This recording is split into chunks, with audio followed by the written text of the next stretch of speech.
Hey, what's cracking with everybody? This is your boy Aaron Showtime Taylor. I'm ready to be on Rebuilding the Beast with my man Festus Ezeli. Look, don't be confused. I did meet him in prison, but he was able to walk out the gate. I had to stay in till he left. Welcome to Rebuilding the Beast. My name is Festus Ezeli, NBA player turned podcast host. And on this show, I'm going to have my inspiring friends come on to take you through their rebuilding journeys. I hope you can take the tips from their stories and apply it to your life as well.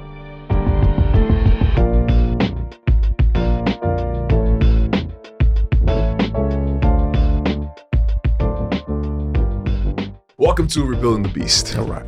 Welcome to the show, man. Appreciate you, dog. All the Thank time, you, man. homie. You good? Yeah, I'm good, man. This is, you Festus Ezeli. You called me.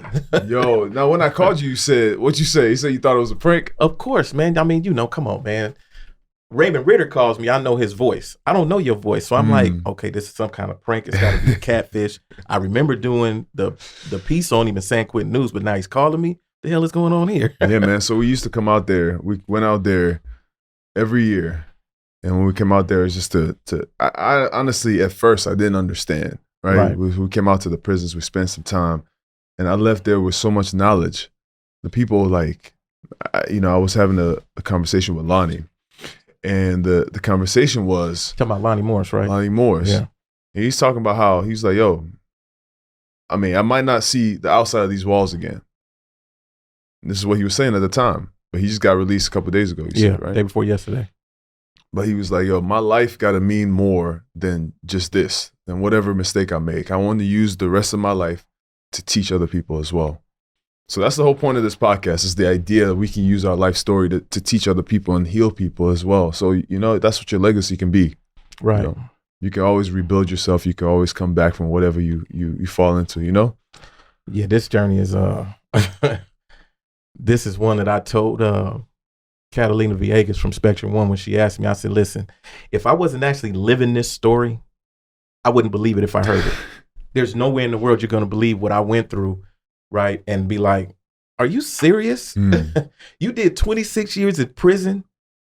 You started out as a street thug carrying a pistol packing dude, right? You get shot in the face trying to rob a furniture store. We can barely see the mark on your face, but you get shot in the face. You go to jail.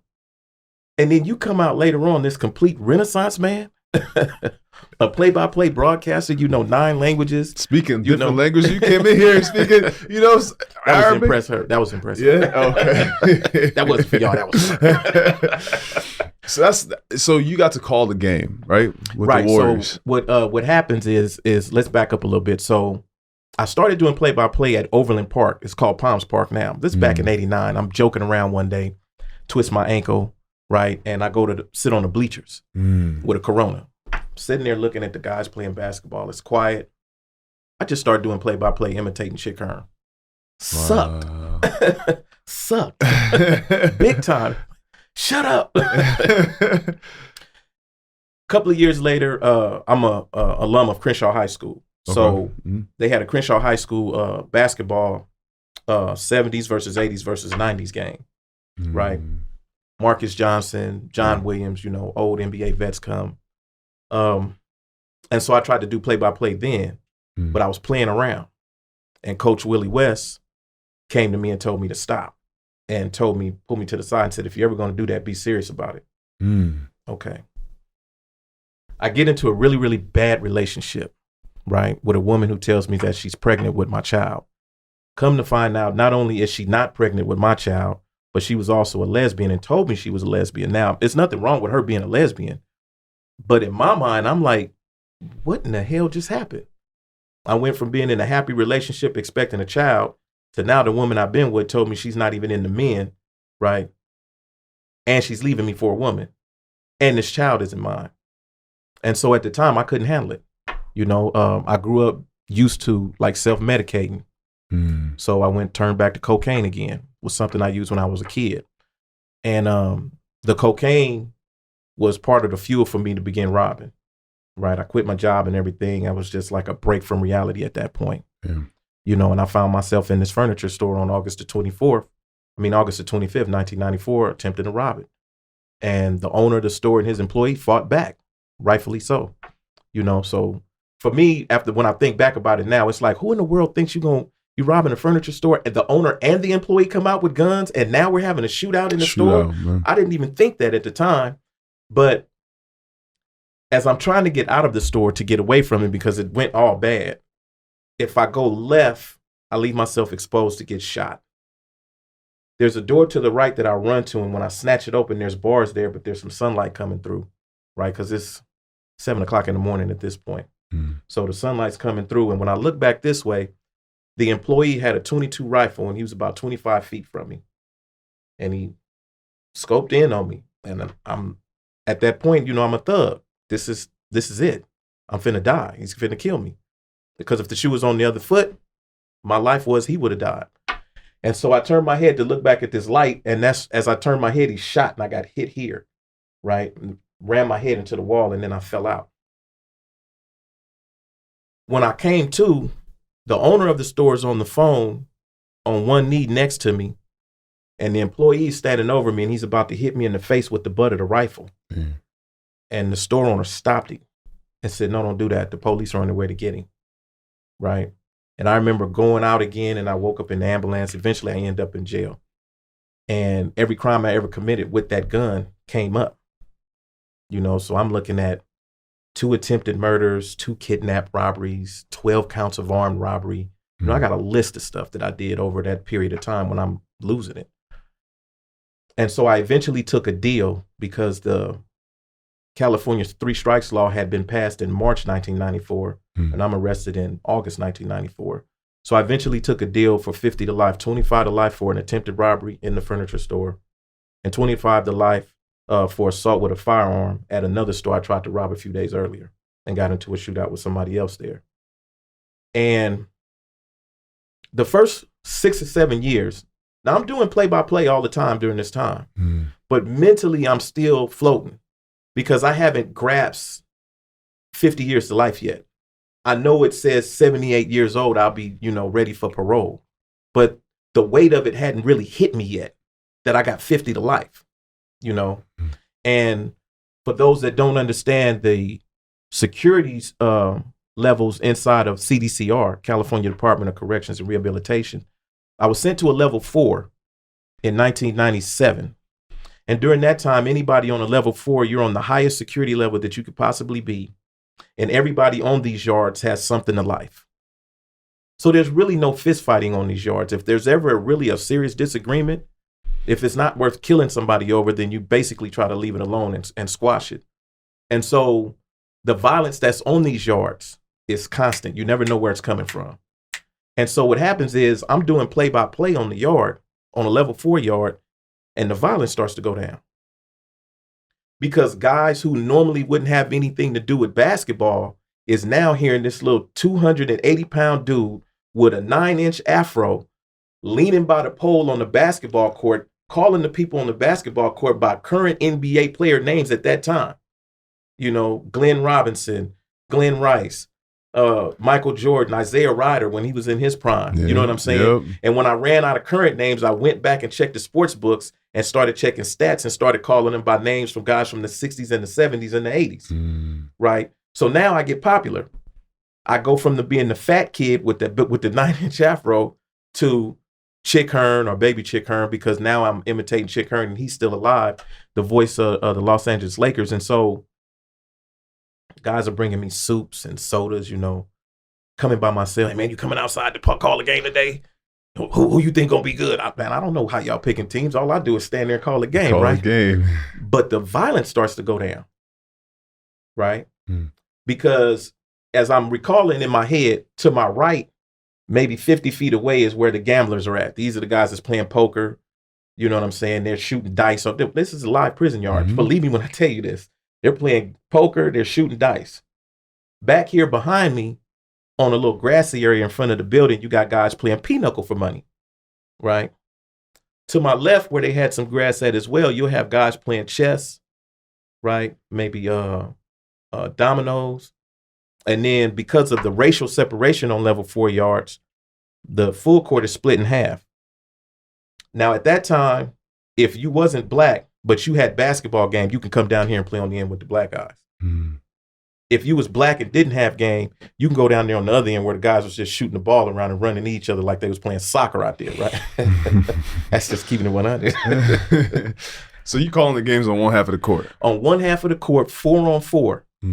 And back then, I was so good, telling you, I could keep stats on you, shot attempt, shot made, 2-point, which would be a 3-pointer, attempt made, rebound, or if it was an offensive rebound, assists, steals, turnovers, hustle points.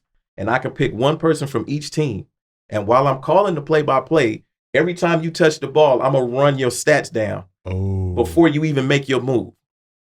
And if this guy touches the ball on that, I'm going to run his stats down, right? So now this is why guys was coming to me with sacks.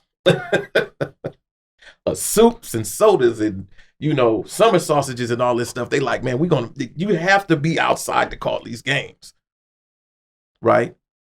Then one day, I distinctly remember at Lancaster, the guys that was playing Texas Hold'em came to me in the building and said, hey, man, what can we pay you every week to make sure that you come outside and call the games on a regular basis? I didn't even know y'all was paying attention to me. I said, bruh, we hear everything you say over there. Man. We hear all of it. We be over there laughing at some of the stuff you say. Because I had to start throwing in one-liners because, and you're familiar with basketball, if in a 4-on-4, there's a back pick on this side, but the ball is on this side, and I'm doing play-by-play, and I call that back pick, I'm also alerting the defenders that somebody's headed to the rim. And so the guys start telling me, man, you can't do that because you're telling on us. So that's when I started slipping in Richard Pryor jokes, Robin Williams jokes, George Carlin jokes. Then I start making up jokes to not say that, but. All right, give me some. I mean. I just remember you saying, I remember the half man, half amazing. That's my boy, and he just got out too. I remember you talking about $1 million finish. $1 million move and a $2 shot. It was funny the whole time, man. But they come, okay, there was one where I said Alan McIntosh, black, who's the #1 scorer for the San Quentin Warriors in San Quentin Warrior history. He gets surrounded on the court by Kurt and Kent Lakeup, and I think it was Kurt and Kent Lakeup, by the way, are the sons of the owner of the team. Right. This is how involved the Warriors were with coming in and being a part of what they had going on in San Quentin. And so we go out there every year, and some of the guys, the GM will come out there, Bob Myers, go out there and play. Came out there every year since 2012. Matter of fact, he had been coming in since 2010 to play against the San Quentin Kings, the 40 and over team. And in 2012, they started the San Quentin Warriors annual game. And I gave all of them nicknames. Bob became Big Money Bob Myers. You know what I'm saying? This dude is coming in. He's at 39 and 31. 39 points, 31 rebounds, average. That's big money. Bob is nice. You know what I'm saying? Imagine the GM being able to hoop like this. Well, did you, after the game, write the stats down? No, what I did. It on your head, or? No, what I did was I got older now. At this point, I have an entire production team that I hire specifically for that game. So I'll have 7 statisticians sitting in front of me at the table, and I'm setting up on a diocese that we use, right? With either Damon Cook, who was there when you was there as my color analyst, or the year that Larry Beal showed up, we put a third chair there and put him in between us. But I have 7 statisticians in front of me. One of them is keeping score, one of them's keeping rebounds, one of them's keeping assists, each one. And so what I do, if I need stats, I'll hit Damon and Damon will tell them. And so they'll pass the Post-it, and then he'll read it off. Cool. Right. And I want to just watch your jewelry hitting the table. Okay. It rings through the mics very loudly. Does it? Yeah. You can leave it on. That might be good. That might be good for my status. What kind of watches that you got on? Take these rings and stuff off. They making that much noise. Yo, so you came out after 26 years, and we're going to get into all that, but you got to call the game at the Warriors facility, the Warriors Stadium. Yeah. Tell me about that, man. Tell me about the experience for you, because that's a dream come true. Even when you came in just now, you were like, yo, if I could go out calling the Warriors game. If I had a heart attack and felt, wow, that's a dream come true. Game. That's love. Or what? Yeah, any basketball game. You let me have a headset on and a microphone near my mouth, and I'm calling a basketball game, and I have a heart attack, an aneurysm, anything like that during that time, I will have died living my dream. That's love. You wanna go in a way where either you're old and you have your family surrounding you, you know, you get to say your last words and they get to say your last words to you, or you go doing something you love. It was many a day I thought I would die inside. Many a day. The latest one was when I caught COVID in June 2020, and I'm in a cell. So to be out here is a blessing, right? What got me to the Warriors was, I have to give you a little context on it. When I first got released, or before I got released, Kent Laker told me that you know, he would give me a tryout with the G League Santa Cruz Warriors. This is why I was still inside. But when I got released, I wrote him an email and said, no, I'm not coming up there first. I'm going to stay down here in Southern California because I want to earn my way there. So I want to build my resume up. And so I went to work for the Venice Basketball League, the VBL, which was created by Nick Ansom, right? And I was hired 30 days out. Went straight over to Doc Wilder and started calling games. And shout out to the Venice Basketball League, man. Yeah. They're huge in the progression of, you know, how I get to us sitting here having this conversation. Because after the fourth game, and they included me in a documentary that they were making because of 2020 COVID, and then you got this guy that everybody's heard about, and he's on Cue Ball on Netflix. So we're hiring him.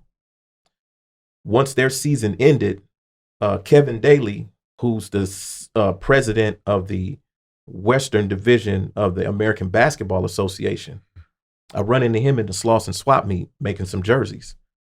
And he's like, you're Showtime Taylor? I'm like, yeah. And he was like, man, he gave me a job. So now I got the VBL and I have the ABA on my resume sheet.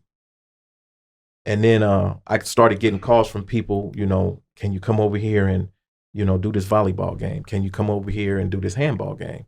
Right? So my street credibility is building up. And I'm looking to try to get in a Drew League.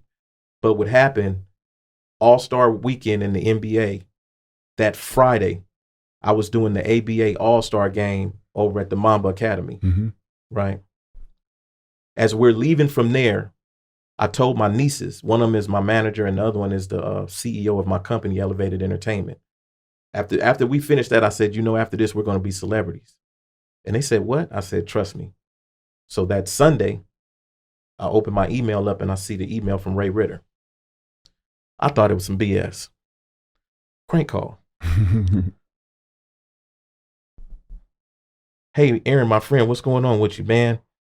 I just want to know if you would be interested in doing some public address announcing up here at the Chase Center. I know it's not what you're used to doing, but we want to give you this opportunity to display your skills to a broader audience. Let me read this shit again. Did this just say what I thought it said? Man. I read it again, right? And I just bust out crying. You know, because again, if you're going to die, you want to die doing something you love, or you want to die around the people you love. And passing up going straight to the G League and getting a tryout there to come and earn my way to the NBA was huge for me. I didn't want nobody to give me nothing. I wanted to earn it just like I did inside. And I knew I had action with Kent, but that wasn't good enough. I needed to earn it, you know? And so those tears came from literally working hard just every week something was happening. It sounded like you hit the ground running too. You came out and you were like, all right, I'm gonna go do this, and just keep putting your foot in wherever. You're gonna laugh when I tell you what happened. I promise you're gonna laugh. So 2 days before I leave San Quentin, I'm on the tier. I'm telling all my dudes, I said, look, this was going to happen, right? They're going to give me this $200 gate money, but I got some money saved up, right? I got $2,000. I'm finna take half of that grand, and they're taking me to a quarantine motel, to a motel room. The first weekend, I'm going to find 2 women. I'm finna spend that $1,000 on them. We're going to lock up for the first weekend. It's been 26 years, right? 26 years. So I'm finna lock up with 2 women, right? But now, when the police dropped me off at the motel, they said, look, check this out. See that door right there? I said, yeah. They said, that's the manager's door. They said, if they see you bring anybody, any guests in this room, they're going to call Project LA, who's funding this quarantine hotel room, this motel room for you for 2 weeks. If they call them and they cancel your funding, then we got to come back and pick you up and take you to San Quentin. Oh, man. I'm like, oh, mother. You see the light. You see freedom, but it's like, man. Look, it's 26 years. I was dreaming about this. As soon as I got found suitable for parole, I'm already making plans on what this first weekend is going to be like. The higher power, Allah, God, Yahweh, Wakanate, whichever one you want to call it, had something else in mind for me. Because I'm sitting in the room the first day after I just got that information like this. Damn, 26 years, man. This is how they're going to do me. I done saved all this money up. This is okay. Let me pull my 9 pages of emails and text numbers of all of these people that I met in the sports program at San Quentin. Let me start sending out emails, and let me start sending out texts. Run across a gentleman by the name of Alan Witt. Used to work for ESPN 2000 to 2005. He won 3 back-to-back production Emmys for SportsCenter. Oh. Connected to him is Branson Wright from Branson Wright Films, a division of Sony Pictures.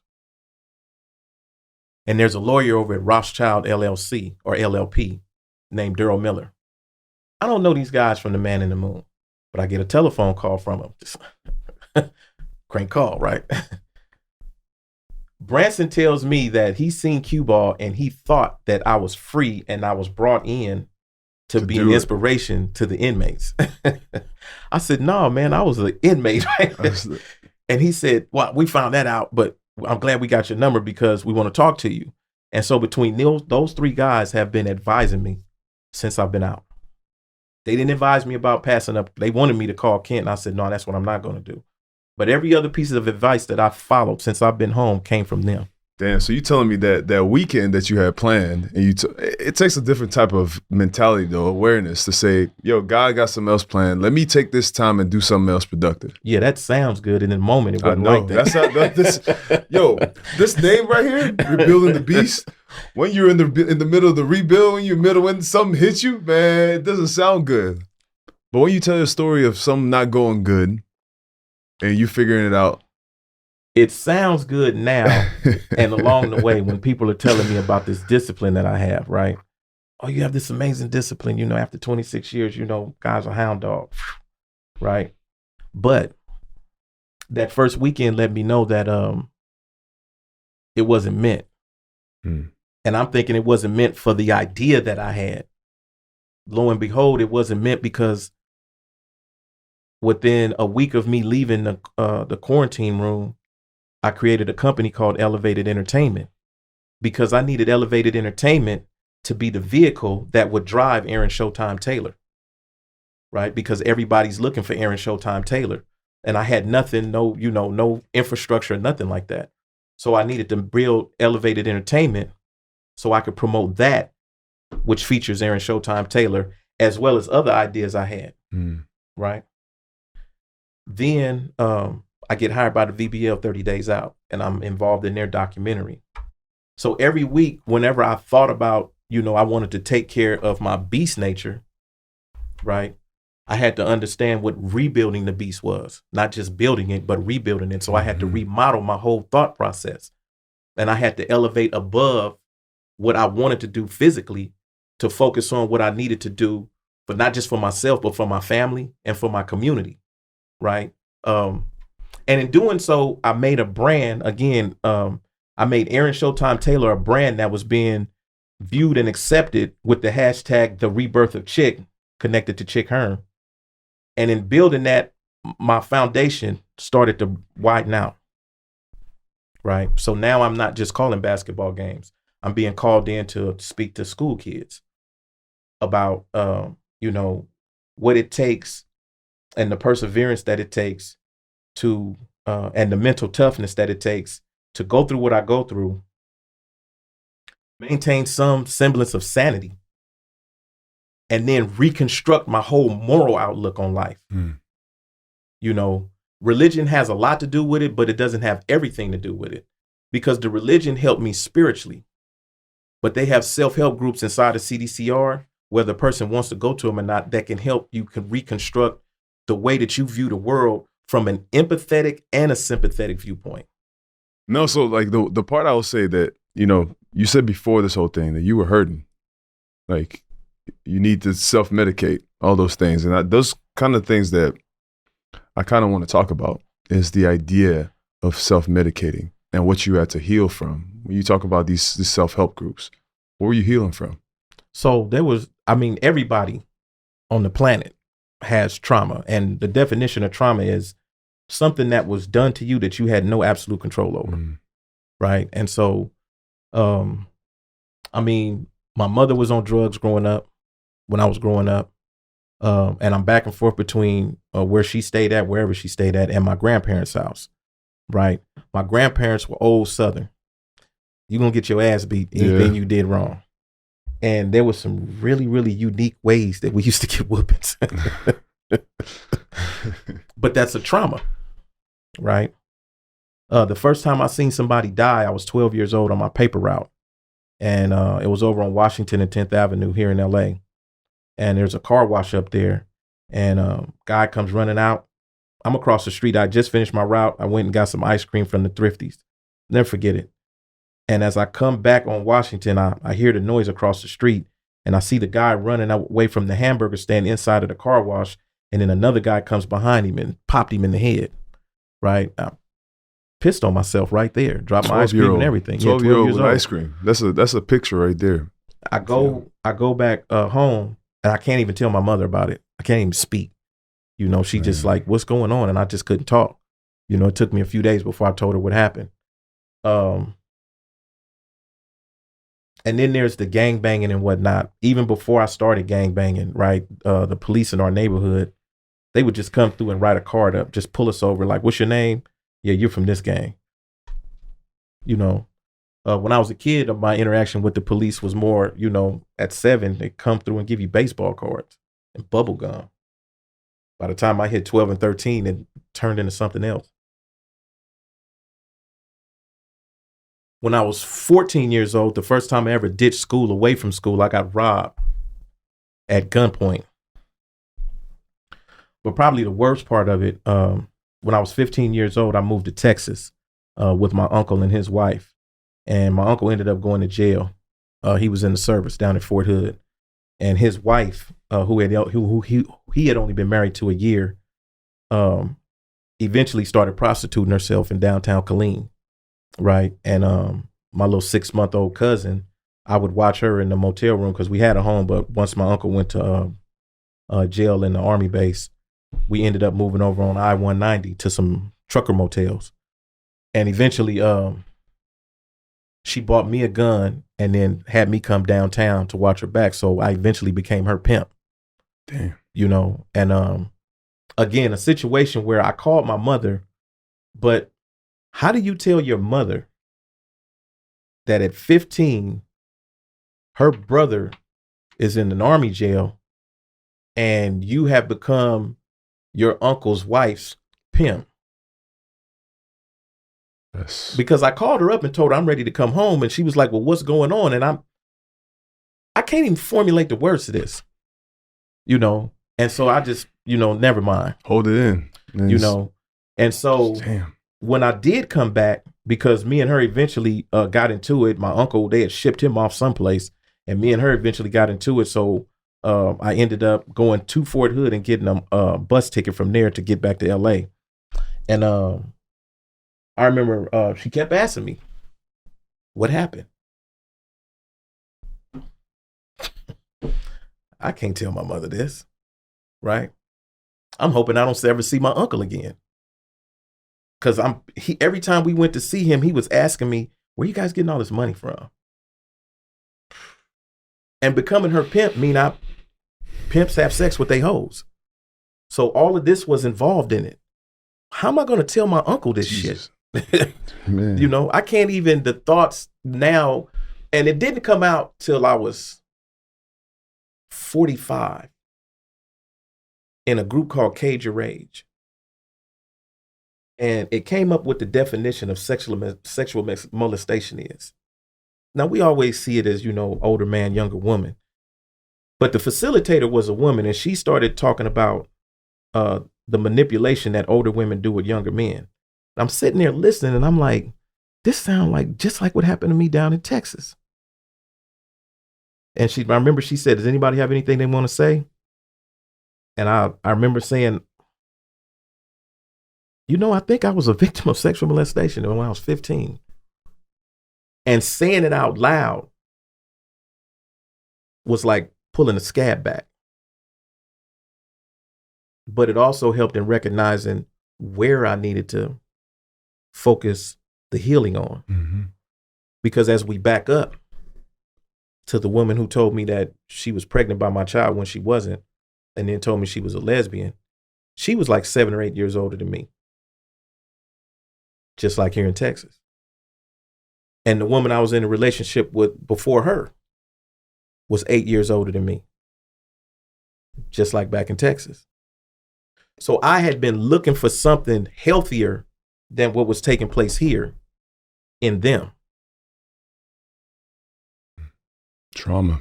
And I never healed from the trauma. So I was always looking because, you're with an older woman, you're young, they teach you things, things that I wasn't ready for at 15, but kind of carried me through my adult life, And so as I'm trying to find this healthy version here, I'm still running into the brick wall of what took place here. And so when I'm 45 in an all-male institution and I start to really peel back the layers of what took place, this is where the healing starts. This is when I can go out to the yard and tell these young dudes who are 24 and 25 years old, who I know had the same experiences I had, because I could listen to them talk. At 14 years old, their girlfriend was 19. At 16 years old, they had a baby with a 26-year-old. This is normal stuff on my block, in my neighborhood, in my city, in the country. For young black men, this is normal. So I know how to reach them now because I could talk to them in some cases a scientific way, because there was a lot of not to go away from what we're talking about, but the studying that I was doing inside was a lot around X and Y chromosome, empathy and sympathy, and how we physiologically mature and form mentally, psychologically, sexually, socially, educationally. So I'm trying to find a way to reach people, but once I started opening up and healing myself, then I became the example of what you're alluding to, or what this question the starting point was. So now I'm understanding me, so now I'm going to help you. And when I was at the Chase Center and Fitz asked me the question, he was like, your life is like a Hollywood movie. And I said, no, I worked real hard to rehabilitate myself in 26 years. And the first thing I had to discover that I was more than what I thought I was. Lord. And then once I discovered that I was more than what I thought I was, then it was time for me to tell somebody else, you're more than what you think you are. Have you thought about putting your life to a movie? I haven't thought about it, but 15 movie companies have.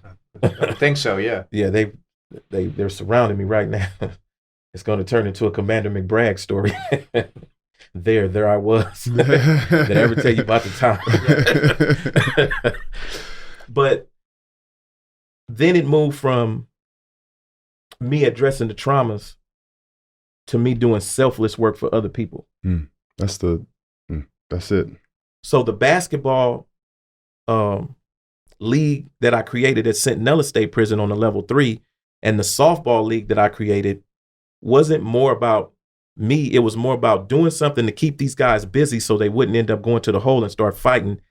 And since they're there, in some cases, they had to come to religious services with me on Friday so they can actually play in the game. Then I get to speak to them for an hour. Right. So tell me more about that. Tell me more about what you were doing in that situation. I don't want to go by it so fast. So I don't particularly ascribe to any one religion right now. At the time, I was fully Muslim, right? A Sufi Muslim.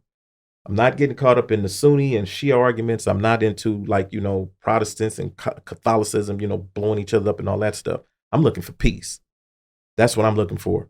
And I found it in Sufi Islam because it was more about, so the definition of jihad, the original definition of jihad is the struggle against the self. It's not going out causing a war, fighting a war. It's you controlling you. That was my ultimate jihad. Me maintaining what I said, and more importantly, keeping my hands to myself. Finding ways to reach people non-violently. Right? And so Tobias Tubbs, who was on the Kelly Clarkson show with me, was the first individual who started seeding these thoughts in my head a few years before when I was at Calipatra State Prison about, and in Christianity, it would be called agape love.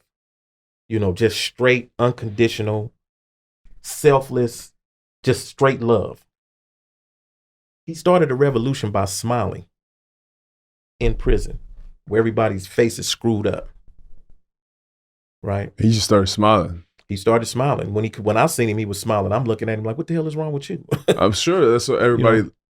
So what was the end of this? So he's smiling at everybody because I feel like everybody had that same reaction. What's wrong with you? Yeah, and when it came to me, my fist was balled up when he met me. I'm looking crazy, but I'm supposed to be in a religion that's about peace. And so he showed me the dichotomy, juxtaposition, whatever you want to call it. He's like, your fist is balled up and you got this ugly look on your face. Polarity. You're telling me that you about peace. Brother, smile. At the time, I'm thinking, what the hell do I have to smile about? I got 50 to life. I might die up in here, you know? And then he started pointing out that, well, you're alive now. What are you doing with your life?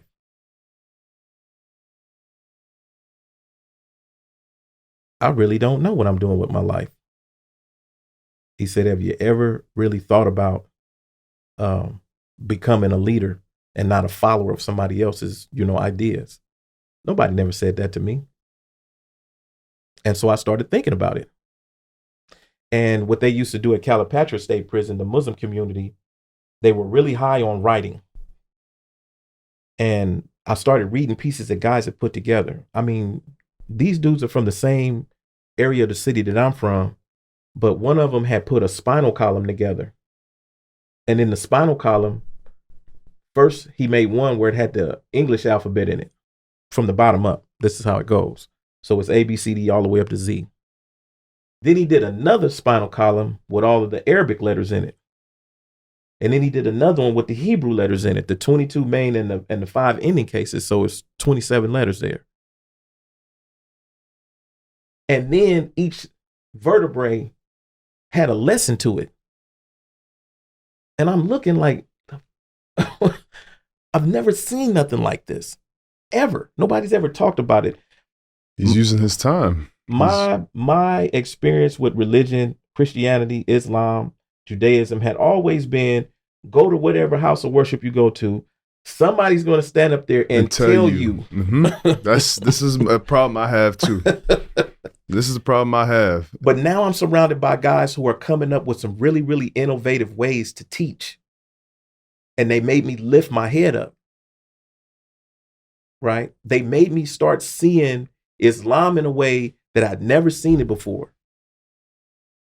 And so now I'm like, I think it's time for me to learn Arabic because I don't want to read somebody's English translation from a person who I don't know. I don't know what their politics are. I don't know what they may have been through. I don't know what their traumas are and what went into their translation. So I need to learn Arabic. And I started. It took me 3 years. Became your own leader. 3 years. That was the first step. Now in that, because like you said, you don't want to just walk by it. There's a mathematical system that's attached to the letters. Now in the Bible, they have it linked per letter in one of the chapters of the Hebrew alphabet. But once I learned the mathematics to the Arabic, those mathematics also translated over to Hebrew, Aramaic, Ethiopic, Amharic, Syriac, Coptic, Egyptian glyphs, Mandarin glyphs, Mayan glyphs, right? And they even transferred over to the original Greek. So now I end up making a compendium, which is about the size of this table. And on the top line from right to left as I'm writing is I got the basic Kemetic or Egyptian hieroglyphic alphabet. And underneath that, I got the Coptic. And underneath that, I got the Hebrew. Wow. And underneath, you see what I'm saying? The Syriac. And everything is lined according to the math. I wish I would have brought it with me so I could show it to you. So now, zodiac signs come in that align, body parts, planets. This is all happening while you're doing play-by-play and all of this stuff. How do you have access to this stuff? Books. You can order books at the time. And if I didn't have books, I had a wealth of knowledge on the yard with me. From guys who were following New Age religion. See, the racial separation was only amongst really the people that don't know how to act. So you have to separate people racially so you don't have this knucklehead black dude and this knucklehead white dude get into it and bring the whole populations into it. So you keep everybody separated. But people do interact. Yeah. But when it comes to science, that what I'm talking about, there are guys that sat down at the table and spoke to each other. And so I'd be speaking to some guys who follow Asatru or Odinist. And we start looking at this mathematics and start looking at different names of different aspects of what God's work is. And we start making comparisons. I did the same thing with the Christians and the Hebrews, right? I did the same thing with the Sikh and the Hindus, and the Buddhists. So I'm like, okay, we go holler at these natives real quick. So I hollered at the indigenous native population. Hey, man, what is the name of God that you call him? I call him Wakanate. Is that strictly to, okay, well, we all got our different names for it, but I call it Wakanate, and then there's, all right, let me go do some play-by-play. Right. I go do some play-by-play. When it's over with, I come back and dive right back into this stuff. Similarities, differences, you see all of it now. Because you're talking and compare. And you have to do that to become a well-rounded individual, because as Tobias told me, and as I saw him actually do, when he gave a service, it was so huge that they couldn't have it. The chapel only held 135 people. You got at least half the yard coming to hear this dude speak. And so all of the Muslims and the Christians that were invited would be inside the gym, and the gym was open spaces that only had a top on it. But then all of the La Raza and the Aryan Nation and all of these other racial gangs are outside of the gym in the weight pit to listen to this dude talk. I mean, who is this dude? Messiah? These are my thoughts. Is this dude, did God send Jesus back at this dude? What the hell is going on here, right? But he started smiling. And it spread. The dude shook my hand one day and told me what was wrong with my health. What? A week later, I'm at the doctor's office and he was right. For real? What is this dude? He was connected. What is this dude, a Jedi? Yeah. But he taught me how to meditate, and he taught me the things that he learned. So I went down that path. You know, and by the time I made it to the level 3, and I'm on a yard where the average age is 24, 25, 26. Now those things that he taught me, I'm doing on the ground. The difference is I use sports leagues to bring people together versus smiling. Because these young guys wasn't into smiling, but they was into sports. Everybody got the gift. This is yours. Man, look, I would set up at night after I get all of the stats together, and I would take all of the stats together, 1 through 10, who was leading, whatever. And as I leave out my cell to go to work, I would stop by the pole by the basketball court, and I tape this stuff up on the pole, right? And I swear, every time they opened up the yard at 9 o'clock, it looked like a cattle rush to get to that pole.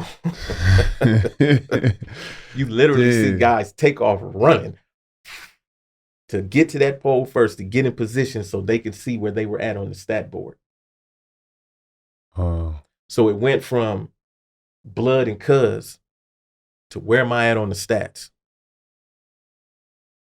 It went from I'm tired of this dude, I can't stand their neighborhood, to I'm finna bet my money because I started a fantasy league.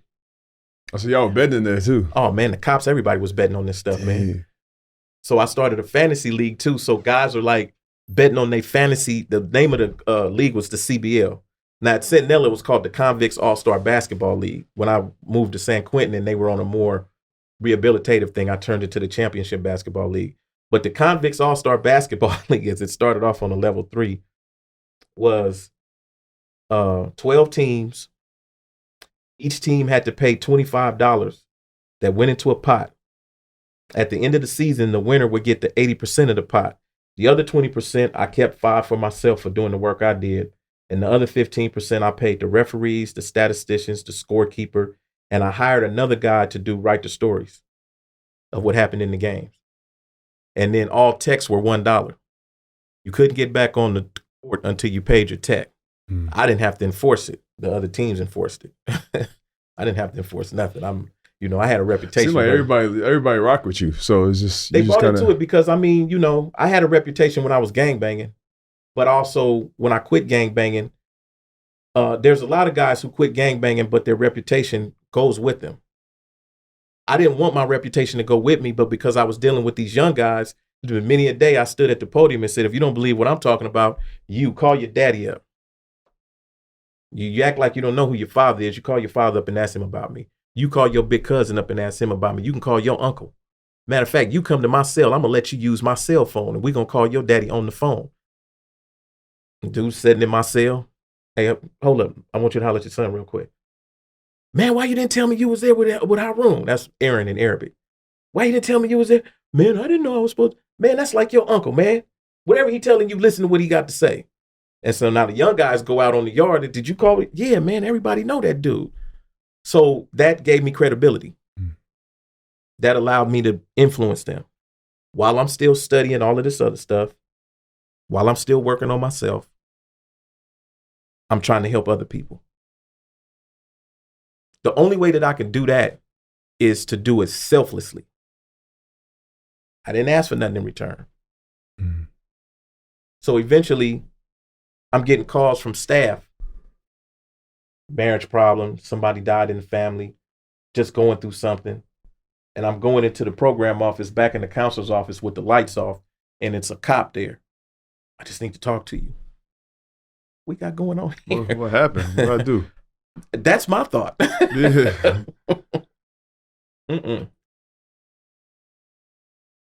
The work I was doing was preceding me, so if it was somebody in blue who lost somebody, which happens a lot, they would call me out of my cell and I would go to that person's cell and sit with them and just listen. So you almost became the thing that you didn't have, which is you couldn't talk to your mom, who was your person. So you became that thing, right? You became that person. To some people, I became a mother figure, and to some, I became a father figure. Part of what I study is understanding the X and the Y chromosome. X being feminine principle, Y being masculine principle. Some guys need a man who understands his X chromosome to speak to them in a way that a father who's loving speaks to them from a maternal standpoint, right? Some guys need to have the Y speak to them because women are out here emulating a Y chromosome who they don't have it, but they have to emulate it to raise sons. In some cases, many of the individual who you played with or played against was raised by their mother, and their mother snatched them in the collar at one time or another because the father couldn't do it. So they filled those shoes. And so in the case when you're an imam, which is a spiritual leader, but the word imam in and of itself is created from 4 letters, and both letters is alif, mim, alif, mim. Is a literal word for mother. Right? Is the same sound that you hear the monks make when they're meditating, and you hear them go om. That sound is universal. We see it differently, but the sound is universal, right? The sound creates the same vibration. Om.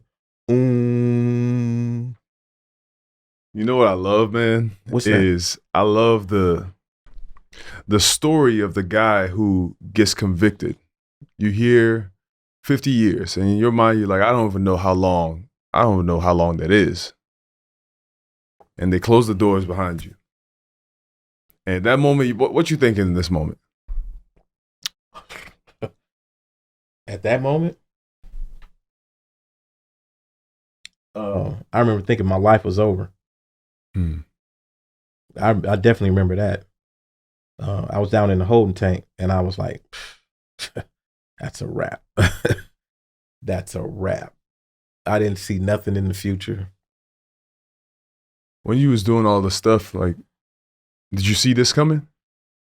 No, I didn't see it coming, but the way I was raised, you know, it's a part of that. Just like I said, when I got shot, I'm thinking this is it. I'm getting ready to die. You know that jail is in this path. When I was raised up, you don't do any snitching. So, you know, they asked me to snitch on somebody who was committing crimes with me, and I was like, I don't know what you're talking about. So I wasn't doing any telling. So you commit crimes, you go to jail, you do the time. You know, it was simple to me. I just never fathomed 50 to life. You know, excuse me, at 50 to life and then being heterosexual as well, you automatically start questioning everything. You know, how are you going to do that much time without a woman? That's a question. That's definitely a question. I mean, that's an honest question that you have to ask yourself. You know, I never actually thought about crossing the line over, right? But temptation is real. It's real. You know, some guys I know some guys who got 7 years, and within a year, they've already, you know, decided that they wanted to cross the line and go that way. You know, I've known other people like me and my little circle of people that I hung out with who did a lot of time and never, you know, did anything like that. So with that being said, I learned to stop questioning along the way. I learned to stop questioning what other people's decision-making process versus how they may have been raised to think of in that particular situation, you know? And so it made me stop being so much judging people harshly for the decisions that they made. It made me look and see if I was actually oppressing people because I thought that they should live a way that I thought was right. When you're on those level 4s, there's not much homosexuality that you know about. It's happening, but it's not in the open because there's a strict discipline for that. There's that hypermasculinity that comes into it. You're going to abide by a man code up in here, and that's not part of the man code unless you one of them really, really tough guys. You know what I'm saying? Because it's a survival of the fittest type of... Right. Yeah. And homosexuality is seen as a weakness, even though I can name at least 5 homosexuals in my mind right now that I would love to having them standing next to me in a war because I've seen them in action. Right. Well, when you get your points down low and you go to a situation where that strict policy isn't enforced and an individual can live like how they live, then I see guys who I was on the level 4 with who are actually engaging in this. And I'm like, dude, I didn't never know. Man, I was that way the whole time. I just couldn't do it because I was in fear for my life. And then that made me stop and think, damn, was I oppressing him? You mean to tell me the whole time I'm arguing about the system being oppressive and I became the oppressor? Man, we get so many lessons right now. This is based on my perception of what manhood is. I became an oppressor. I want to ask one question. So there are different levels based upon security levels, correct? So if you're in level 4, they don't mix with level 3? No. Okay, so if you're level 4, when you go down to level 3, do you have to start a whole new league, or how does that? Do they lose you, or? Well, yeah, you move to another prison. A different prison. Yeah. So everybody, or it may be a different yard at that prison that just happens to be level 3. What do those teams do when you're gone? Does somebody come in and fill your shoes and keep it going? No one can fill my shoes. Well, hey, you saw that? Yeah, I saw that. No one can fill my shoes. Does somebody come in and attempt to do 1/10 There's of what a lot you were of people that attempt to do what I did. I had guys come to me from other prisons. We see each other on the level 4, and then we go apart and we run into each other at San Quentin or at Soledad. And they was like, man, I was at another prison. There was dude doing play-by-play. But everybody that heard you, when they seen him, they was like, yeah, you're not like Showtime though. You know, not to be funny, but did anybody say you need to commit a crime, get back up to level 4 and play with us? Of course. I heard that a lot. get your points back up. No, I'm good. No, I don't want to go backwards. And so you went from the transition is you went from the guy they shut the doors behind, and then you become aware. It's almost like the quiet helps you become aware of all these different things that are happening, whether it's societally, whether it's inside of you, the things that you're doing to other people. So most people can't stand silence. Most people can't stand silence. Because silence forces you to listen to what's up here. And so they need distractions. TV, radio, do something entertaining. People, you need other people around you all the time. Right. And so with the Sufi Islam path, it's about meditation, stillness, and late night worship. So there were many a night I sacrificed sleep to set up and meditate and go up here. Right. Now, most women are going to love this. Most women are automatically thinking from dual hemispheres simultaneously, the right and left hemisphere of the brain. That's why they know when we're full of it and when we're not, even though they can't prove it sometimes, but they know. Well, actually, let me jump in. There's a physiology of women versus men. The number of pathways that go between the two hemispheres of the brain are 3 times the amount in women. So the information that goes back and forth is literally 3 times, which is why men have a problem multitasking. Women, but it's also why women bring emotion into most stuff, because the more information that comes back and forth. Yeah. But that's a physiological difference. We can't think at their levels. We can't process that much information at one time. So what happens is, there's they call it Eastern, but it's really universal, and it's called the Kundalini. Mm-hmm. And the Kundalini is said to rest in the bottom of the lymphatic nerve system at the bottom of the spinal column, right? In the 10,000 nerve endings, right? And the Kundalini is the feminine energy inside a man that looks like a dragon or a snake. And the goal is to call the Kundalini up from the bottom of the spinal column through the spinal column in the inner canal, right? Up through the back, medulla oblongata, comes through the corpus callosum, the canyon that separates the right and left hemisphere, and then bring it to the prefrontal lobe. When it gets to the prefrontal lobe, because this is the feminine energy, she sets a little bit higher than the masculine energy on the left hemisphere, right? Mm-hmm. And when you look at those old, when you look at the hieroglyphs, you see that whoever was ruling the country had a crown with the 2 snakes on it. One was set just a little bit higher than the other. Because for a person to lead anywhere, they have to be in touch with both sides of their hemisphere. The right hemisphere deals with a holistic view of everything. The right hemisphere looks at this room and says room. The left hemisphere says 4 walls, ceiling, floor. The floor is measured, the wall is measured, right? Inside of the wall, there's the table and it's measured. This is what the left hemisphere does. The right hemisphere just says room. And a person who's leading themselves or other people have to be able to work in dual hemispheres, which is why what he said, women multitask better. They can cook, take care of a baby, talk on the phone, right? Change diapers, do all of this stuff at once. And a dude comes in, he can't even grab his own beer up out the refrigerator by himself. Baby, can you grab this for me? Right? All he do is come in, kick his shoes off, stretch his feet out, kick his feet. Baby, throw this to me. And during all of this, she throws something at him. So all that silence leads you, if you're doing it correctly, to tap into this feminine nature. This is where the development of empathy comes in at on a deeper level. Now, anybody can learn to be empathetic. I don't want to misconstrue this in any shape, form, or fashion. Anybody can learn to walk in somebody else's shoes. I could take time to learn to walk in your shoes. You could take time to learn to walk in mine. If somebody says something, you could say, well, man, I was talking to Showtime. This dude did 26 years and man, I felt his journey right? Just by listening to him. So if I run into somebody else, I have an understanding, which means I'm empathetic toward what you went through. Dealing with, yeah. Right. And I can sympathize with some of the things that you go through. Anybody can do that. But when you go to tapping into them energies, right, it gives you the ability to pull something out of somebody that they didn't know they had in them.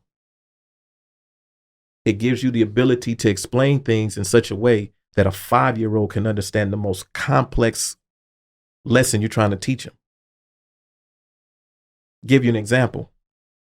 So they do brain surgery on individuals. They give them a shot, cut their head open, and talk to them while they're doing this brain surgery. Now, how would you explain that to a 5-year-old? Are you going to sit and say, well, Dr. Ezeli went in and he connected these probes into the substantia nigra, right? Deep in the way that he understands. So, but you're talking to a 5-year-old. Yeah, say in the way that he understands. Well, daddy's head was sick. So, they brought in Dr. Festus Ezeli and he worked on daddy's head to make daddy's head well. It's just that simple. It's just that simple. But because there's so much noise going on, work noise, music noise, people around me noise. It's constant noise. You don't get the opportunity to actually step back and understand the wisdom that's already in you so you can transmit a lesson like that. And so what I used prison to do was to find a quiet place where I can tune into me. And I can tune into these exercises that I've been talking about, raising the Kundalini, understanding how to work with the right and left hemisphere. Have you ever seen a bird fly by flapping one wing? Mm-hmm. Right. They use 2 wings. Right. So they can get high. Most people get high.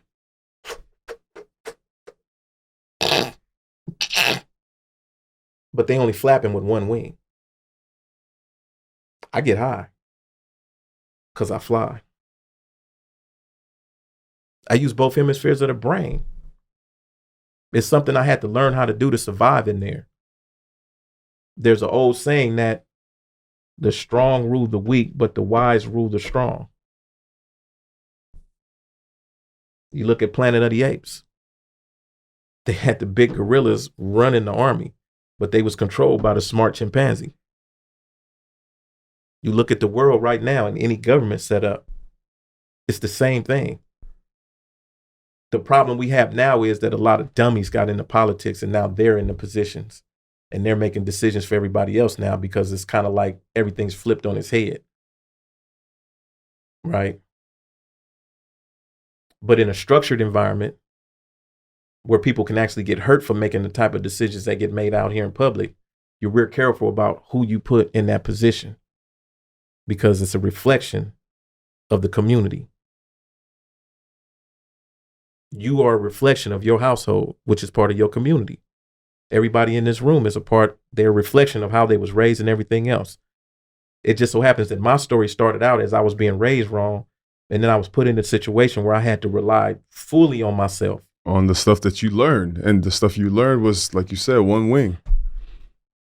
And so now we're in the second half, or maybe I tell people, I just started the 3rd quarter. If this is a football game, and it's a 15-minute quarter, I'm like 5 or 6 minutes into the 3rd quarter of my life. Right. Whereas I made all these mistakes in the front in the first half. I was fumbling the ball. I got intercepted.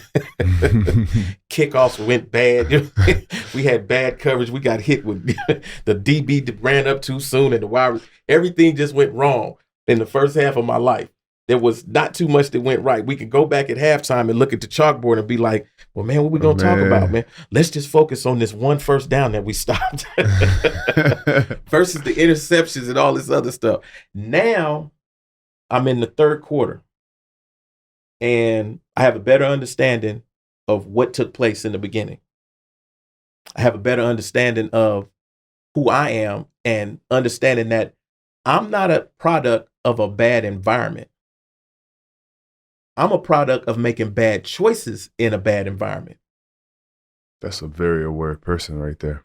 It's really unique though, because you have to think about it. Everybody I know, with the exception of 2 people, has been to jail. 2. My longtime friend, Jerome Dickerson, I mean, we rapped together when we was kids. That man has walked every day of that 26 years with me inside a prison.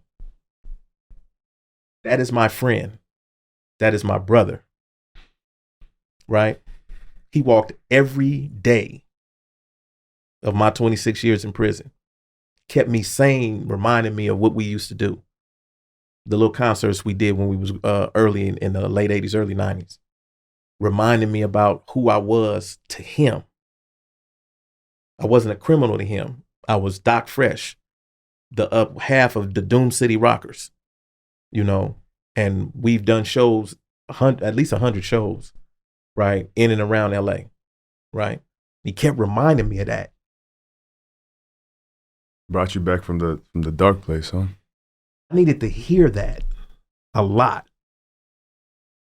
Him reminding me. And, you know, he still got the 24 track tapes we made. He still got the mixed down tapes. You know, when I had a cell phone, which I wasn't supposed to have, but, you know, that's neither here nor there. I'm out now. But when I V-chatted with him, he would show me the tapes and he would keep reminding me of him.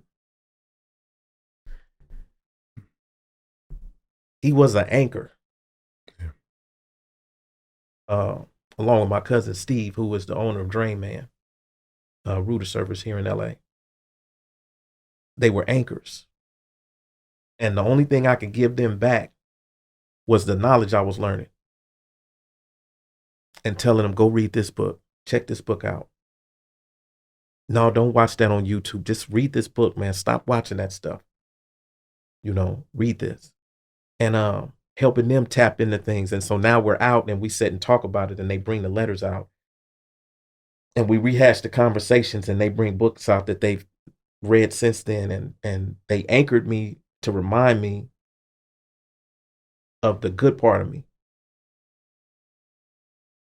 And so when it comes to understanding how I develop into the person that meets you, I think it was 2015, right?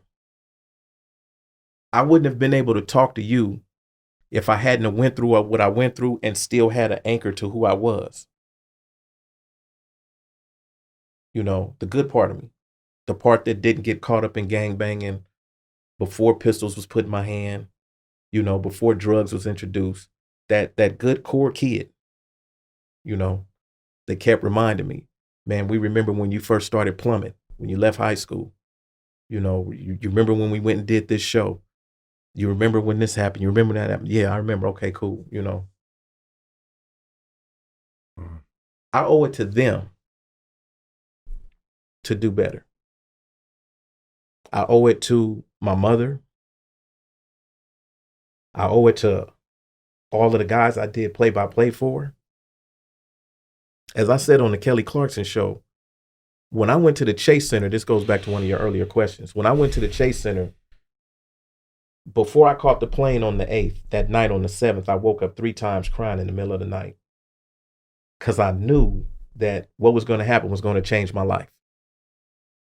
Right? And so I took every person I ever did play-by-play for in prison.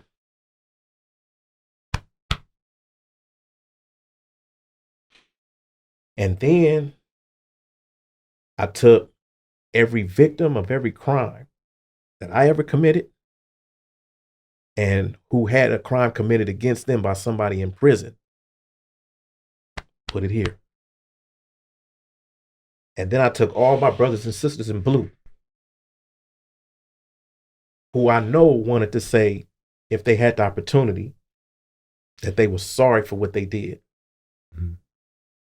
For bringing all of the trauma that they had in their life into whatever happened at that time for them to commit that crime. And I put them here. Right? And then I get on the plane and I go. And so when Fitz asked me that question, all of those people did like this. And I stopped.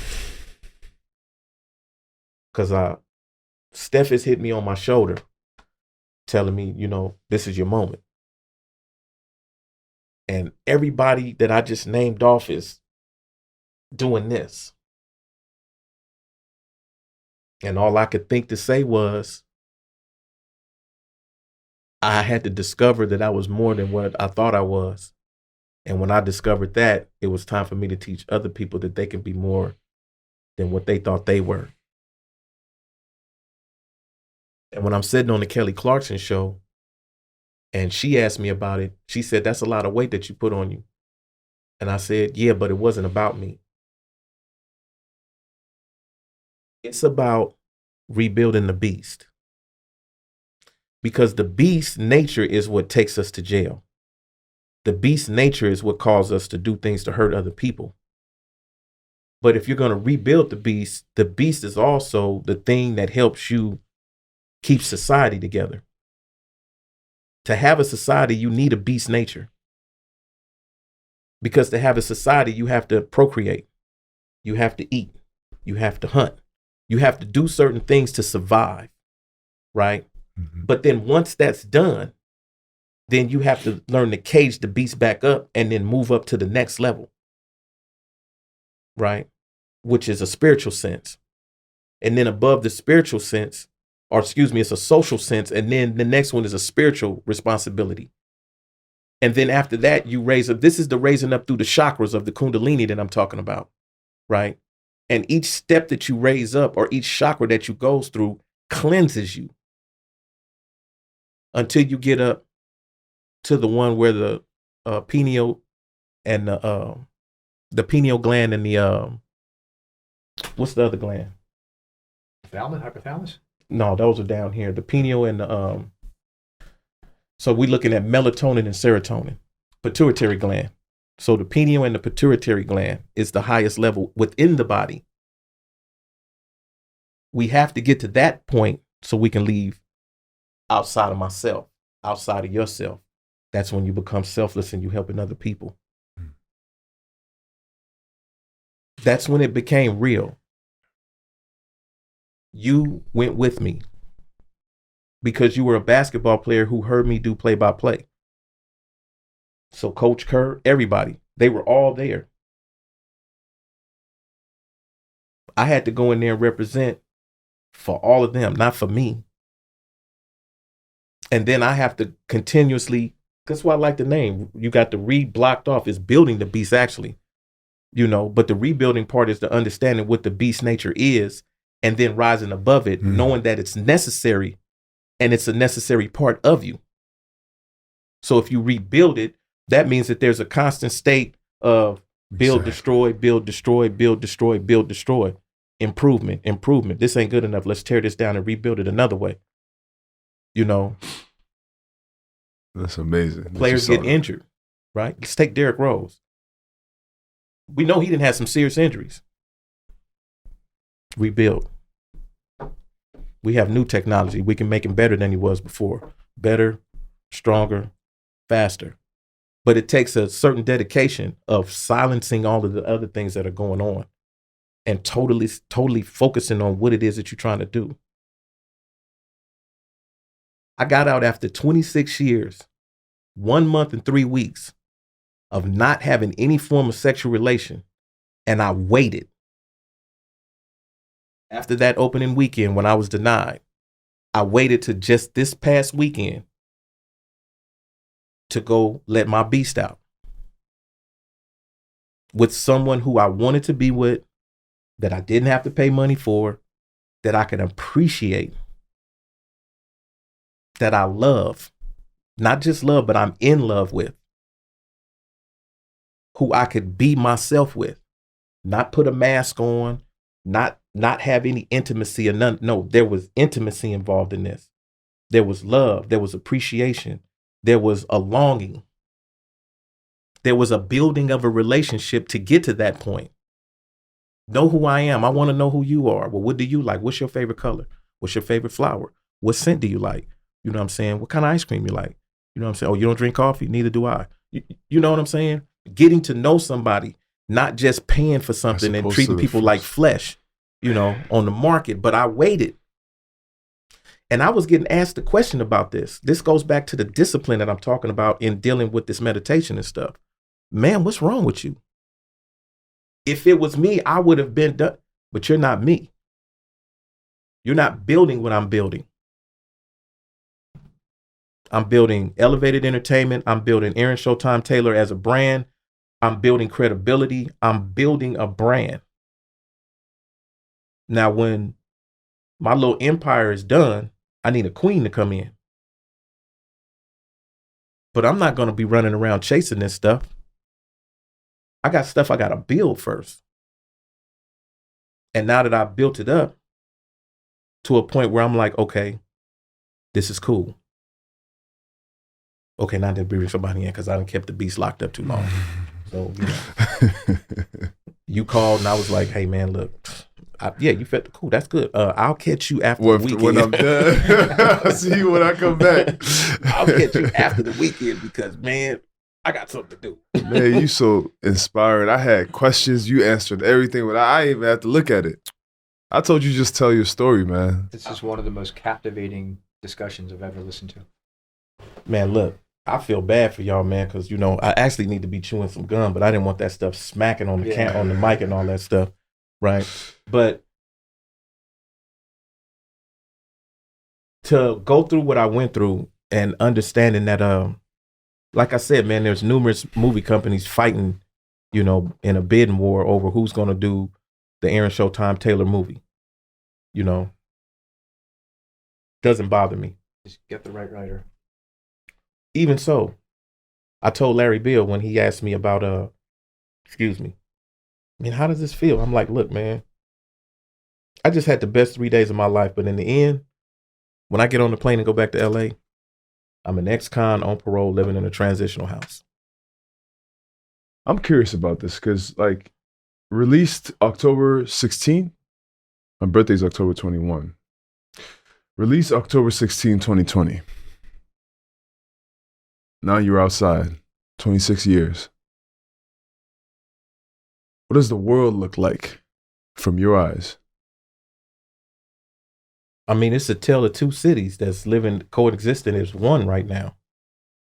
You know, when I left, I mean, the homeless people were down on Skid Row or in the downtown LA area. When I come back, they're literally living on bus stops everywhere in the city. You know, they're literally under every freeway overcrossing. They're literally, you know what I'm saying, in parks. They're literally on islands on Crenshaw in Vermont where there's literal tents set up. And I'm like, what the fuck happened while I was gone? So you have two Americas coexisting in the same space. That's not going to last long. One of them's going to break. You know? So when I left, I think the cell phone I had was a flip phone, a Motorola Flip. Pull a little antenna up, plug it in. Go buy your illegal chip if you didn't get it legally. Around 2009, I got my first cell phone. And just to have access to the internet and all this other stuff, I was like, you know, in the beginning, every porn site you could possibly think of, I visited. After a while, that stuff gets you burnt out, though. And so I discovered YouTube, and I started listening to other people. You know, because they got tapes of anything you can possibly think of. Yes, every morning. That's my routine. Every morning, I listen to books. I listen to people speak. I listen to And so I started seeing a flood of information hitting people, unfiltered, right? And when you do that to a mind that's not prepared to sort through unfiltered information, you get what you have in politics today. You get what you have in education today. You get what you have in religion today, which is a lot of misinformed people who then I noticed, because I had a cell phone, start to put themselves in these silos. You know, the Fox News, CNN, ABC, NBC, CBS. Okay, let's separate these. liberal, conservative, right? And what I started to see was the definition of the word democracy leads back to the word demagogue, right? Without going through the etymology and the etymological roots of the word, it goes back to demagogue. And a demagogue in politics is somebody who pits groups against each other. Because as long as those groups are against each other, they don't really pay attention to what the person who's doing the talking is doing, which is a manipulation process to get in the office where the keys or the tools of power are at, and then start reshaping everything, which is what happened while I was gone. This world has literally been reshaped racially, educationally, socially, sexually, in fashion, in music, in books, in movies. Everything has been reshaped to somebody else's image of what they want people to see or think. And the people are so uneducated and so not ready for the unfiltered that came to them that they just bought into what was given to them on different and varying levels. So I came out into a world where it was like, what used to be the truth is now a lie, and what used to be a lie is now truth. What used to be right is wrong, and what was wrong is now right. Up was down, down is up. Everything is flipped. And so my role in there is to just be a person who, like I said a minute ago on my TikTok page, is the no hate zone. So you can come there and you can just see me lip syncing music. And then when I go TikTok live, I have a discussion like we're having.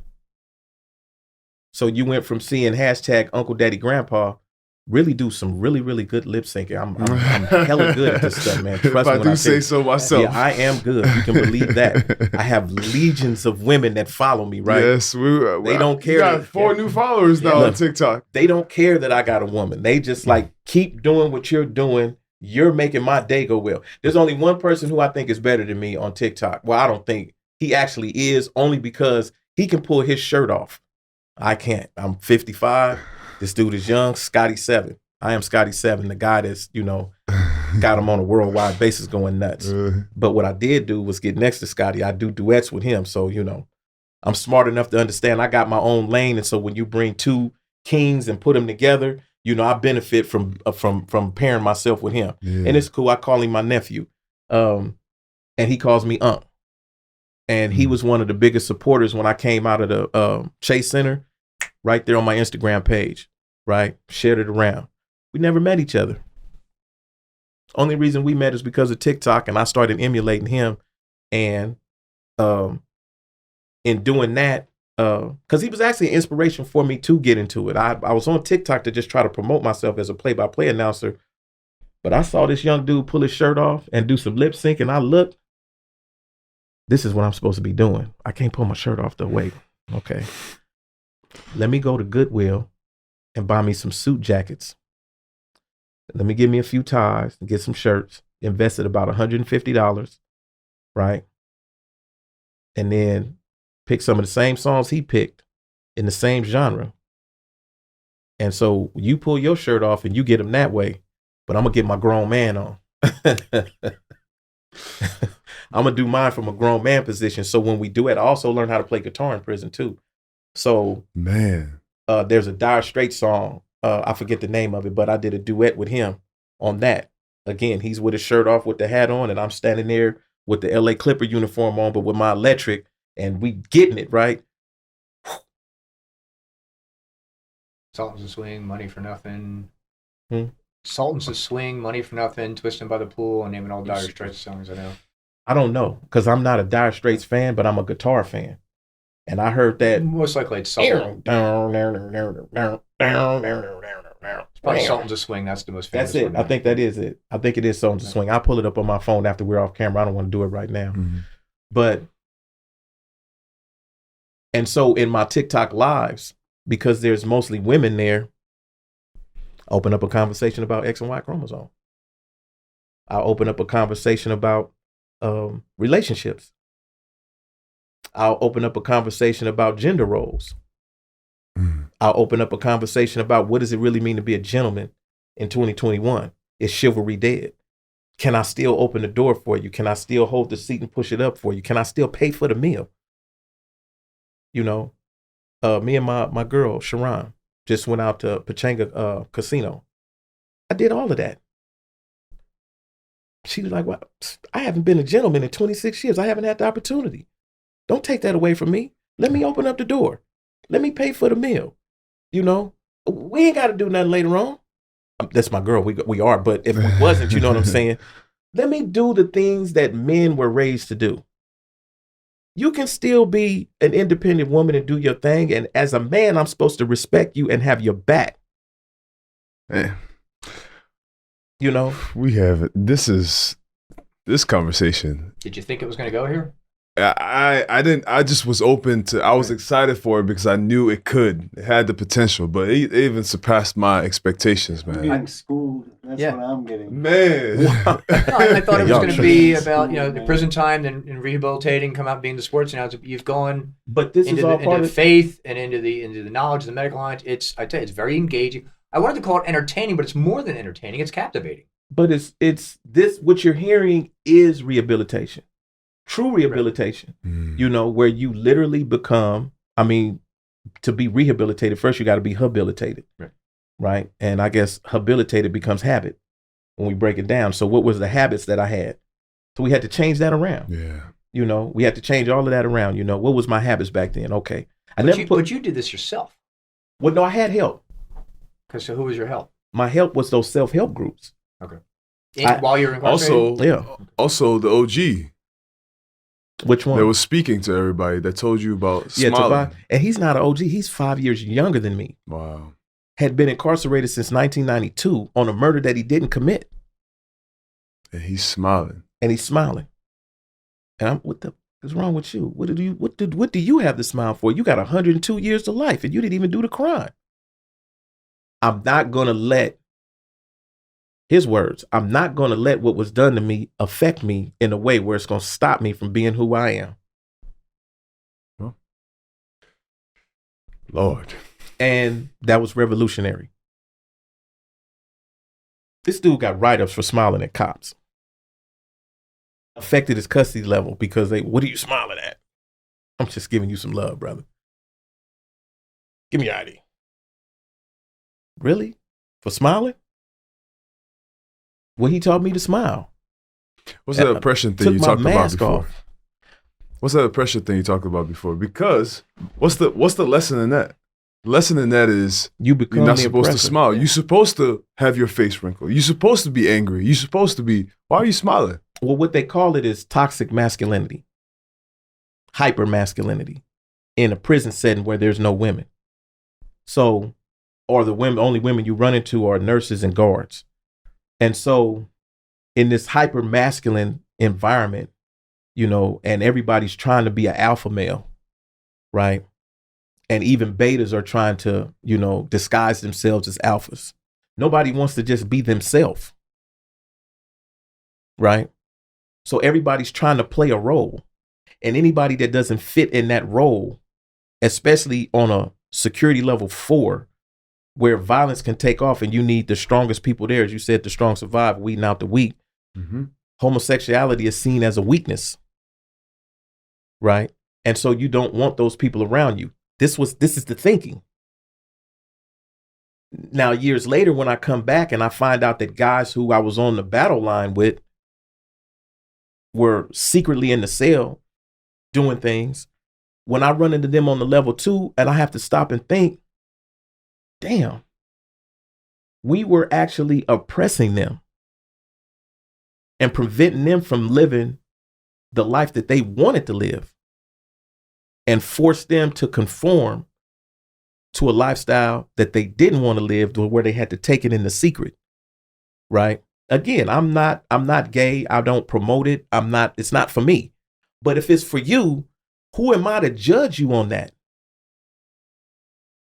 When there's so many other things that we did, you know, as brothers, until I found this out later on. You know, a lot of good friendships are formed on the field of battle, basketball court, football field, you know, in theater and war.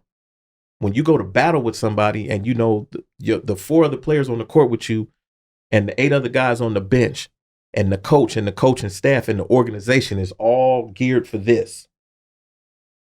And your whole focus is this. No matter if you played 4 minutes or you played 40 minutes, whatever you contributed to that victory is part of the lore that goes in. Mm-hmm. We can always say Festus Ezeli is an NBA champion.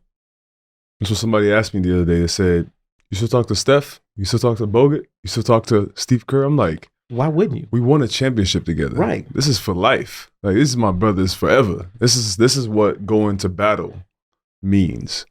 When you go through the tough times, it wasn't just we went out there and we won games. That's not how it goes. It goes, we went through the tough times of trying to figure out. I remember my first weekend. I might get in trouble for saying this. Don't worry about it, brother. What, they gonna take you to prison? You going to jail? Go on and tell it, brother. No, first weekend of giving away tickets. I'll say it this way. I'm trying to give away tickets. Free tickets in San Francisco. People are like, no, I'm good. Lakers fan, Boston Celtics fan. This is my first event. I'm drafted into the NBA. And I'm like, wow, I can't wait for everybody to love on me because this is what the NBA is. Yeah. And then I got to experience that. So I saw the team, and don't get me wrong, we had our own diehard fans. But the end of this was you can't even buy a standing seat in the arena at the end of the journey. So me and my brothers went from doing this together, trying to get people to come to the game, free tickets, take the tickets. Like, nah, I'm good. I'm like, damn, for real. I've never seen that before. But it was just this idea that you go through these tough times with people and you build a brotherhood. Now, I got a couple questions. You said when you're in the middle of the rebuild, because we got a few more minutes. In the middle of the rebuild, how do you stay positive? You talked about your boys, your brothers speaking life into you. How do you stay positive? What kind of advice do you have for people? It's a choice. You have to choose to be positive, right? Mm-hmm. Just like you choose to be negative. You want to make sure that it's not a false positive. You know, you want to make sure that it's rooted in something that's attainable and reality, right? But you first have to believe in yourself. And that has to be your first source of positive, right? There was many a person in the system when I got out, and, you know, this is after I'm out, and they're telling me you're never going to make it to the NBA. You're never going to do this. You're never going to do that. And if I allowed their words to become my reality, then we wouldn't be talking. That's where this started. Right. And so I'm like, oh, I'm going to be a sports broadcaster. And my goal is I'm going to call an NBA final series within 5 to 7 years after my release. And I'm going to either be signed by the league, right, by one of the teams or by one of the networks. But I'm going to do this, and there's nothing and nobody that's going to stop me from doing this. So you don't have to believe in me. I believe in me. I've been doing this for 26 years inside of prison. I'm going to do this. You're not going to stop me from doing this. When Jim Curry started acting, he wrote himself a $10 million check, put it in his wallet, said, I will cash this by the time I'm 30. And he got a movie that made like 10 or 15. He said, now I can cash my check. And it took him 5 or 10 years. But yeah, you just believe it. Well, in that same sense, I told Jerome, my friend I told you about, when he came to see me at the quarantine room, I said, by the summer of 2021, I'm going to have $1 million. He said, what? I said, yeah, I'm going to have $1 million. I said, if I don't have $1 million, I'm going to have more than what I have now. And he was like, what you mean? I said, the lesson is, if you want to catch a star, the first thing you have to do is jump for the moon. Mm-hmm. If you don't catch the moon, then on the way down, you can get a star. Right? And he started laughing. He said, man, you crazy. I said, no, I'm getting ready to do what I said I'm going to do. Believe in yourself. And everything I said that I was going to do since I've been home has happened. The only thing that didn't happen, I said that I would be in the NBA in 3 to 5 years. I said I would be calling us NBA finals in 5 to 7 years. Well, I made it to the NBA in 6 months. Yeah. So When I got hired by the VBL and I'm 30 days out, I think it was about 4 or 5 days later, I did this. I was driving the car. I just took my hands off the steering wheel. Jesus, take the wheel. If it's Jesus, again, Allah, whoever, that's right. You know, the Great Gatsby. I don't care who it is. Whatever it is. Take the wheel. Take the wheel, because I get asked the question a lot on the same thing that you said about being positive. And I said, man, I don't know what's going on, man. Just, you know, the universe came through and this was a universal lottery and my number finally came up. You know, this ain't the Mega Millions. It's none of that stuff. It didn't cost me nothing financially. It cost me 26 years. And of that 26 years, it was 18 of it that I spent in school, intense study, intense reformation, intense rebuilding, right? Intense rehabilitation, right? To get myself in a position so that when I got out, I would be prepared for what's happening. For most of the people that I know, including my nieces and nephews who are the closest to me, every time there's a piece of new information, I'll give you an example. DC Nash, when I'm on a live at the Chase Center, I got Russell Westbrook. I'm like, yeah, you guys are live with Aaron Showtime Taylor on my Instagram page. That's Russell, but Niecy Nash, what are you doing in my comments? Hold on. And I go and I'm checking because, again, catfish, you know, this ain't real. Niecy Nash, everybody's favorite auntie, cousin, and all that stuff in all the movies. And she leaves a message, and after the live is over, when I go check the message, I want to do a movie on your life. My nieces and nephews heard it immediately. Champagne bottles came out. Ooh, wait a minute, hold up. She just said she wants to talk about it. But for them, it's so exciting to see this happening to their uncle who was locked up for 26 years.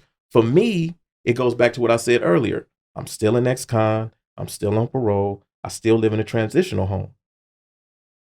I need to stay rooted and grounded in that reality so all of these other things that are happening don't get me caught up. Because I can get caught up. There's people literally like, Showtime. What do you want, Showtime? Do anything you want, man. Just say the word. What do you need? Back to what you even said, even in prison, is the idea of staying rooted. Even there, you were in chaos and you were still in there to that person. The good side of you is what you said.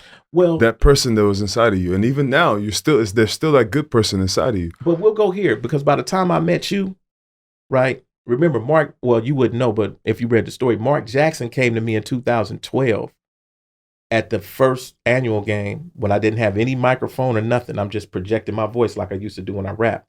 And he came over and said, I know some dudes at ESPN would be worried about their job if they heard you. Mm-hmm.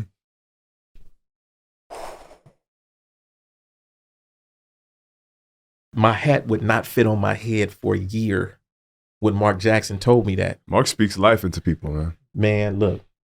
But by the time I met you, I came down from that. Because my job is to call the game that's being played on the court. It's not to get caught up in Festus Ezeli, Draymond Green, Kevin Durant, Coach Kerr, Coach Jackson. None of that means nothing. If you suck as a basketball player, my job is to make sure that everybody knows you suck as a basketball player because I'm doing play-by-play for it. And so Festus Ezeli he blew another layup, bum, get him off the court. You know what I'm saying? Or Festus Ezeli with the good no-look pass inside, a dime touch to Bob Myers who lays it up and in. One of those two are going to happen. It's either going to be $1 million pass and a $2 shot or $1 million pass and, as my man say, hand down, man down. Hand down, man down. Shout out to Mark Jackson. Man. Mama, there go that man again. Yeah. And so my job is to stay focused on that. So I don't have a bunch of pictures with guys, you know what I'm saying? I didn't take a bunch of pictures with Kevin Durant. I don't have none with him, none with Draymond or any of you guys that came in. That's not my job. My job is play-by-play. Stay in my lane, do my job. And so when guys would come in, like when Larry Beal came in, man, I heard all about you. That was impressive. You heard about me, man, I heard a lot about you. Okay, well, I'm going to make sure you hear a lot about me. You're going to sit right in between me and my boy. And I'm going to show my ass off in front of you because I know you was at ESPN. So I'm finna show you what it really looks like here on the ground with this play-by-play. Hey, man, Larry, shout out to my dude, right? He shot his one little joke. He called Bob Myers all penitentiary, right, early in the first quarter, right? And every joke after that was going down the drain, right? So it was right after the first quarter I covered my mic up. I said, Larry, hey, man, why don't you go sit at the scorer's table, right? He said, for what? I said, just get a feel for the game, man. Just sit the second quarter out and just watch everything. Just watch the whole environment and come back in the second half. He said, all right, I got you, Showtime. We'll do that. He sat right here at the end of the scores table. When he came back in the third, he was Larry Bill, ESPN. He got in, he was Larry Bill then. But that after he shot that one little joke about Bob Myers being all penitentiary, man, it was like, yeah, you don't really get this. Yeah. we gotta get you back to being who you was before you became Larry Bill. You know. And then Marcus Thompson wrote the first piece in 2017. I had no idea what he was about to say about me. I didn't even think I made that type of impression on him. But he did come over here at halftime and ask me who I was. A third of that first story he wrote in 2017 was about me. I'm shocked. Like, damn, somebody saw me. For the first time, I was like, somebody actually saw Aaron Showtime Taylor and wanted to speak to me about the work I was doing, which led to the one he wrote on April the 9th. And people really finding out who I was and, you know, the things that I'm doing. And so I guess as a closeout, right, it would be, I wouldn't want anybody to take the route that I took to get to where I am. But if you do find yourself in prison and you happen to hear me talk, or somebody who has somebody in prison and who's going to hear this, make sure that person doesn't lose their smile. Make sure that person knows that they can walk around without a mask on, that they don't have to frown, that they can be themselves and be totally secure with who they are, right? Because if you do that, that's half the battle. Just be who you are. Whatever it is, that's greatness. You don't have to be a play-by-play announcer. You don't have to be the president of a company. You can be great just being who you are. And that's going to shine on somebody else. And then they can emulate that and pass that lesson on to somebody. Because I know we're getting to the end, so I had to get your closeout. This is a blessing, man. This whole podcast, this whole interview, this whole dog. Thank you for this, man. No, thank you for calling me, bro. I'm telling you, I wasn't going. No, you spoke life into me. Like, I'm not. Forget about the podcast for a second. We talking right now, right? And you talking to me. Like when you talking about like I've in the middle of this podcast. You'd have made me laugh. You'd have made me cry, bro. You talking to me, bro. Like I'm listening to this. Like, man, there's a reason. I always feel like there's a reason why people come in contact with each other. There's no like. I just feel like you're supposed to help the person's supposed to help you. There's a reason why the universe puts us in contact, you know? And I'm happy that you're here because you're going to speak to so many people, man. Well, there's a thing called, I don't know if it's made in mainstream or not, sapiosexuality. I've seen it. I don't know what that is. So it's turned on by intelligence. It doesn't matter if it's a male or a female doing the talking. It's the fact that you are attracted to intelligence, right? And play-by-play is the car that I use to drive sapiosexuality to everybody. The attraction is mental. The breathing life is mental. It doesn't matter if it's two men sitting here talking or a man and a woman or two women. The intelligence, the wisdom, the knowledge, you know, the delivery of it, right? That's the point. It takes a specific or a special type of person that can actually breathe that type of life into people. Not in the sense that I'm special, but just having the ability to communicate it in a way that a 5-year-old can understand. Yeah. You can't miss it unless you just like, man, I don't want to listen to that dude. That dude just spent 26 years in prison. I'm expecting him to use like 9-letter words out of context, you know, and sound like that dude that Damon Wayans used to do on The Living Color. Excuse me while I retain water. Allow me to expel flatus verbally for a moment, brother. We got a dude like that in Nigeria. I'm from Nigeria. We have a governor that's like that. Really? If you listen to him talk, it's the most ridiculous thing. It's actually crazy. But man, I appreciate this. I appreciate this conversation, man. That's what I got, man. That's what I got. My favorite question though is the one I always close with is if you could talk, and you kind of spoke to that, is if you could talk to your younger self, That's a question I ask people too all the time in my interviews. If you could speak to them, what do you say? Is it one sentence or do I get to talk to them? Talk to them. Everything is going to be all right. You just have to try to be patient. It's going to be hard being patient, but you got to try to work on it because the patience is going to pay off in the end. But everything you go through, you're going to be okay. You're going to be all right. You're going to be all right. Yeah, because I've been through some stuff, man. It's, I was telling my girl that you can keep this on the record or off the record. I don't mind. I'm in a gang shootout, right? I'm on a porch and guys are shooting to kill me. And I'm shooting back to kill them. And I could literally hear the bullets whizzing by. Cool as a cucumber. Doesn't bother me at all. Not hit. I don't hit them, right? Years later, we're playing softball in prison. And we're playing underhand fast speed pitch. And I'm scared to death of this big old ball that I could see coming at me, hit me, because I'm scared it's going to hit me and hurt me. Wow. And one of the dudes said, how many bullets you had shot at you that you wasn't scared of? I said, man, that was back then. Now I understand what them bullets could have done to me, and that ball hurts. We're building the beast, baby. My brother. Man, thank you for calling me, man. I appreciate it, man. No, this is way more than I expected, man. Thank you. Hey, man, Thank I you. hear that all the time, man. I just left somebody who told me that. If I had a nickel. Thank you. Thank you, man. My girl gonna be mad at me for saying this too, but she was like, "This is way more than I expected."